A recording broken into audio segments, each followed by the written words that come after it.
Hey guys, I got a story for you I was going to put out. I'm fixing to actually go out on another boots on the ground to finish up my large investigation I'm working on. I got a series of interviews today to work on it.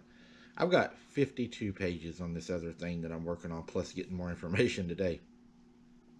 This story comes out of Van Meter, Iowa, 1903, June 12th. The moon phase was a waning gibbous. Suspect was a winged creature, and it was chased down a mine shaft, was the outcome. For several nights in 1903, the small town of Van Meter, Iowa, USA, was terrorized by a large bat-like creature from an abandoned mine now popularly known as the Van Meter Monster. The identity of the mysterious monster has never been revealed, but more than a century after the events took place, some people are hoping to shed light on what happened.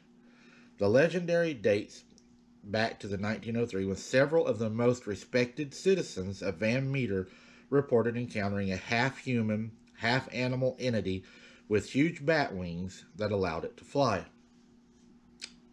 It started making me think about kind of the conversation we had last night with Kirk and Calvin and some people in the viewers that were on. We're talking about footprints going out into the middle of a field and just disappearing. I believe that they can backtrack. My granny had told me that they do fly, and when I found this, I thought, wow, another documented case of it flying. Um, it would make sense. And we also had it on top of our house at times, and we never heard it climb the house. And Granny would always say it landed up there. So just something that really made me think. Reports from the time say that the creature moved swiftly, left a repulsive stench in its wake, and then emitted a blinding light from a horn on its head. The blinding light also reminded me of, a lot of people talk about seeing spook lights. And up around where I'm at, there's a very famous spook light. You're supposed to be able to go and pretty much see it almost every night. And they say it flies and will chase after your car. So there again, my uncle also, whenever we think, brought the creature to my granny's when it hitchhiked on his car, he also saw a bright light out in the field that night before the creature jumped on his car, which came back to my granny's. Whenever the inhabitants were unlucky enough to encounter this creature, they would shoot it with whatever weapons they had at hand, mostly shotguns, but apparently could not hurt it because of the lightweight bullets that they were using. I think they learned their lesson from that, though. On the third night, a man found him perched on a telephone pole. Another resident who saw that it was a monster jumped like a kangaroo, while the local schoolteacher associated the figure with a winged creature with that of a demon. Scared and intimidated by what they had experienced, the citizens followed the creature's trail to an abandoned coal mine near an old brickyard where particular noises had been heard coming from the mine. There we go. Mines, underground, caves. It all falls right in hand. The noise broke through again, and they thought that Satan and his regiment of devils were preparing to rise to the surface to do battle. They have a picture of it sitting on top of a building, and I'll post it. That way you're all able to see it. I'll put it at the end of this video.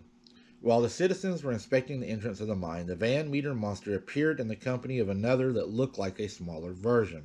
I thought maybe, it had babies or something. When he fired a flash of a blinding light, the brave inhabitants of the Van Meter who had ventured there fled in terror. The next morning, the citizens of Van Meter returned well armed to shake the dust off the demons. The welcome they gave the creatures that morning could have sunk a fleet of Spanish galleons, they said. But beyond the singular stench and noise of the underworld, these winged beings did not seem to care much. They retreated, though, whenever they started getting fired upon. They descended through the gap of the old mine, never to be seen again. There was a lot of blood and what appeared to be large pieces of wings that appeared to be bat-like, and three-toed footprints in the sand around the mine and up on the mine like they had been perching on the mine. They say to this day you can still hear them underground moving about. I thought that was a really interesting story. Really makes you think. Um, I think that good possibility that these creatures living underground that are flying and stuff could be the reason some people have them at one place and then disappear. If it's dark outside and something takes flight, there's no lights on it. It's going to be very hard to see. It's also scary to know that you could be walking in a field, they could be flying above you. You may never see them. You may hear them if you listen, or if you're in the woods, they could be perched up in a tree. Is why we always say, look up also. On my walk the other day, I done down that path. A lot of you said you seen something, and I did share it with Red Dirt Cryptid, the photos, and he believes that there was a juvenile caught. I'm going to also put those pictures at the end of this, and I will mark it my walk in the woods so you don't get it confused with this story's photo that I'll share. I appreciate each and every one of you watching. Until next time, guys, keep your head on a swivel. Don't be something's dinner, and I'm going to start some interviews to get this other big one knocked out. Should be aired next month, so now you have a time. It should come out next month. I appreciate it, guys. Take care, and we'll see you on the next one. Oh, don't forget to smash that like right now. Just poke it. Just hit the like. Just poke it.